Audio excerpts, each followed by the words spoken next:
Hai Balance People, jumpa lagi di Delas Accounting Channel, Inspiring in Accounting. Pada pertemuan kali ini kita akan membahas tentang inventory atau persediaan barang dagang. Ini untuk perusahaan dagang atau trading company. Nah, sekarang kita punya sistem pencatatan. Ada sistem fisik, jadi pencatatan hanya dilakukan secara periodik, hanya di awal dan di akhir. Seperti gendang, ada di awal, di pinggir kiri dan kanan saja penutupnya, sedangkan tengahnya kosong. Artinya tidak ada apa-apa, hanya ada udara.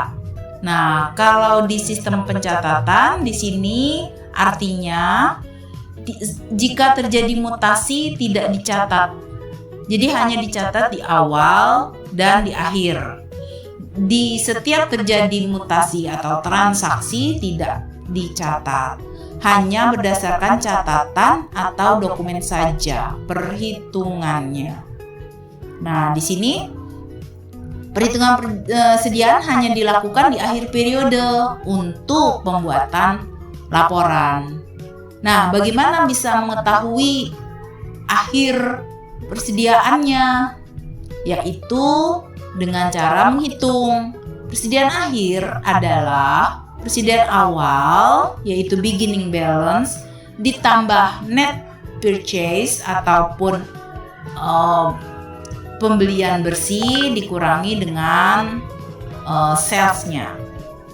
Nah, di sini persediaan akhir hanya diketahui melalui perhitungan secara fisik. Jadi dihitung satu persatu every single item dari barang. Kita sebut dengan stock of name. Nah, berikutnya ada sistem perpetual.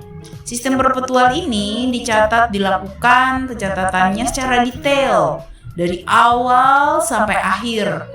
Tidak pernah berhenti untuk mencatat setiap terjadinya mutasi atau transaksi. Nah, tidak hanya catat secara dokumen, tapi juga harus dihitung secara fisik setiap terjadi transaksi. Sehingga keadaan terkini atau terupdate dapat diketahui setiap saat, termasuk pada akhir periode untuk pembuatan laporan. Nah, bagaimana membuat rumus persediaan akhir? Ini masih sama, yaitu persediaan awal ditambah pembelian dikurangi dengan penjualan. Nah, sedangkan karena setiap saat diketahui perhitungannya, maka untuk memudahkan perhitungan dibuatkan kartu. Jadi, persediaan dapat diketahui dengan menggunakan inventory card yang merinci mutasi. Nah, sekarang kita lihat definisinya dulu dari masing-masing akun. Definisi pembelian bersih itu adalah jumlah pembelian setelah dikenai ongkos kirim atau ongkir bertambah, lalu dikurang dengan potongan dan pengurangan harga. Nah, kita lihat dulu beginning balance atau saldo awal. Adalah persediaan akhir periode lalu yang akan menjadi persediaan awal periode sekarang. Boleh juga persediaan akhir periode sekarang akan menjadi persediaan awal periode mendatang. Boleh. Yang kedua adalah freight in. Ini adalah ongkos kirim pembelian. Biasanya ongkir ini dibebankan kepada pembeli sehingga menambah biaya yang harus dikeluarkan oleh pembeli. Yang ketiga adalah purchase and return allowance. Di sini pengembalian barang yang dibeli karena rusak atau barang reject yang tidak sesuai dengan pesanan. Jadi ada kemungkinan barangnya tertukar ataupun barangnya rusak. Yang keempat adalah purchase discount. Ini adalah pengurangan harga karena membeli masih dalam masa termin. Jadi belum jatuh tempo pembayaran, namun pembeli sudah berkeinginan ataupun membayarnya langsung sebelum masa jatuh tempo berakhir atau sebelum ditagih. Jadi ini namanya purchase discount. Jadi kita ulang, kalau purchase return ini karena barang rusak, tapi kalau purchase discount ini karena membayar masih dalam masa discountnya. Nah, di sini perhitungan persediaan akhir baik kuantitas maupun nominalnya. Persediaan akhir adalah persediaan awal ditambah net purchase dikurang barang yang dijual berdasarkan harga pokok barang dijual atau barang balik modal, itu barang yang dijual. Nah, sedangkan di sini net purchase tadi ada dari pembelian ditambah ongkir dikurangi return dan discount.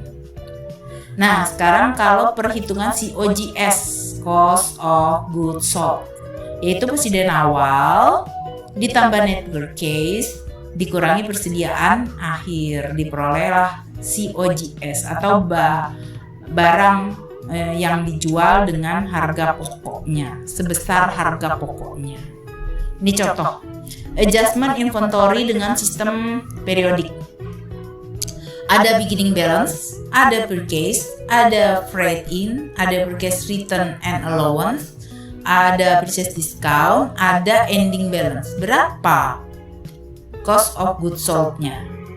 Ini semuanya kita tahu mana yang di debit, mana yang di kredit. Pertama, merchandise inventory ini adalah persediaan akhir. Tanpa dituliskan akhir, asalkan dia di debit, berarti dia mengandung makna adalah ending balance, kita masukkan di debit.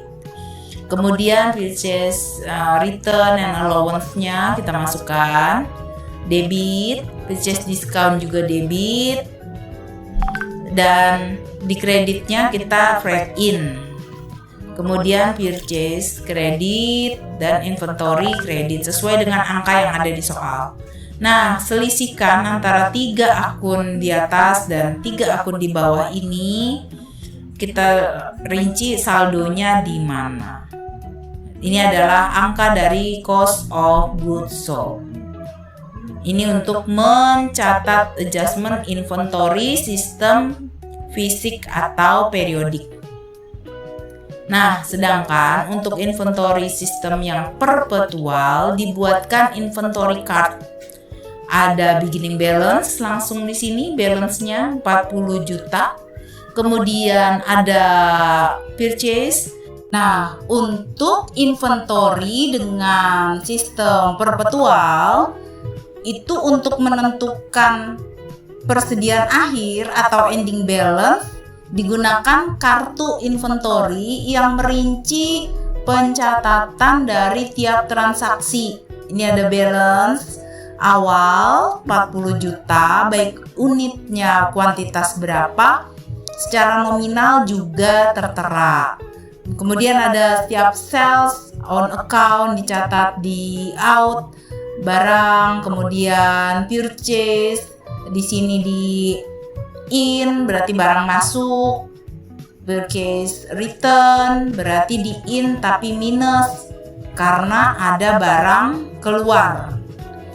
Kemudian di sini ada cash sales berarti out, persediaan barang dagangnya keluar atau berkurang.